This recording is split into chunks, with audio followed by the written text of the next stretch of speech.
नमस्कार दोस्तों। होलिका दहन भगवान श्री कृष्ण के परम भक्त प्रहलाद की याद में मनाया जाता है।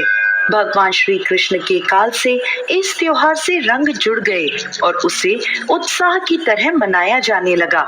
आइए जानते हैं होलिका दहन से जुड़ी भक्त प्रहलाद की कथा। एक समय असुर राज हिरण्यकश्यप विजय प्राप्ति के लिए तपस्या में लीन था। मौका देखकर देवताओं ने उसके राज्य पर कब्जा कर लिया। उसकी गर्भवती पत्नी को ब्रह्मर्षि नारद अपने आश्रम में ले आए। वे उसे प्रतिदिन धर्म और विष्णु महिमा के बारे में बताते। यह ज्ञान उनकी गर्भ में पल रहे प्रहलाद ने भी प्राप्त कर लिया। बाद में असुर राज ने ब्रह्मा के वरदान से तीनों लोकों पर विजय प्राप्त कर ली और अपनी पत्नी को वापस अपने पास ले आया। हिरण्यकश्यप के महल में उसके पुत्र प्रहलाद का जन्म हुआ। वहीं राजा हिरण्यकश्यप बहुत अहंकारी था और वह खुद को ईश्वर मानता था। इसी कारण उसने अपने नगर में हर एक व्यक्ति को इस बात के लिए जोर दिया कि वह किसी भी देवी देवता को नहीं बल्कि उसकी पूजा करे। हर कोई उसके खौफ से उसे पूजने लगा। लेकिन हिरण्यकश्यप का पुत्र प्रहलाद गर्भ में पड़े संस्कारों के तहत भगवान विष्णु का परम भक्त था। बाल्यावस्था से ही प्रहलाद ने भगवान विष्णु की भक्ति शुरू कर दी थी। पिता के लाख समझाने के बाद भी प्रहलाद ने उनकी एक न मानी और विष्णु भक्त बना रहा।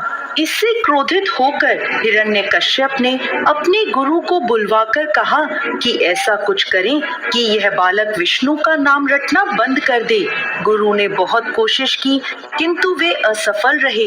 तब असुर राज ने अपनी पुत्र की हत्या के आदेश दे दिए। इसके बाद प्रहलाद को कई तरह की यातनाएं भी दी गई।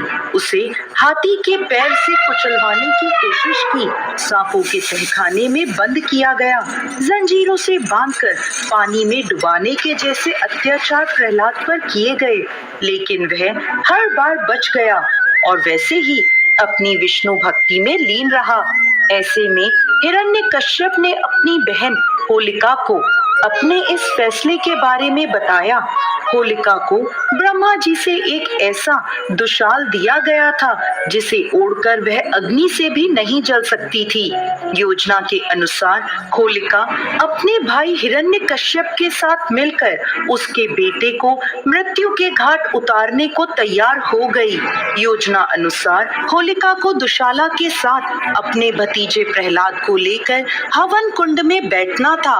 इसके बाद फागुन मास की पूर्णिमा तिथि को होलिका प्रहलाद को लेकर कुंड में बैठ गई। लेकिन भगवान विष्णु की कृपा से अचानक से ऐसी तेज हवा चलने लगी कि उस दुशाला ने उड़कर प्रहलाद को ढक लिया और होलिका उस अग्नि में जलकर भस्म हो गई और प्रहलाद का बाल भी बाका नहीं हुआ। यह देखकर हिरण्यकश्यप अपने पुत्र से और अधिक नाराज हो गया। हिरण्यकश्यप को एक वरदान था कि वह ना दिन में मर सकता था, ना रात में, ना जमीन पर मर सकता था और ना आकाश या पाताल में।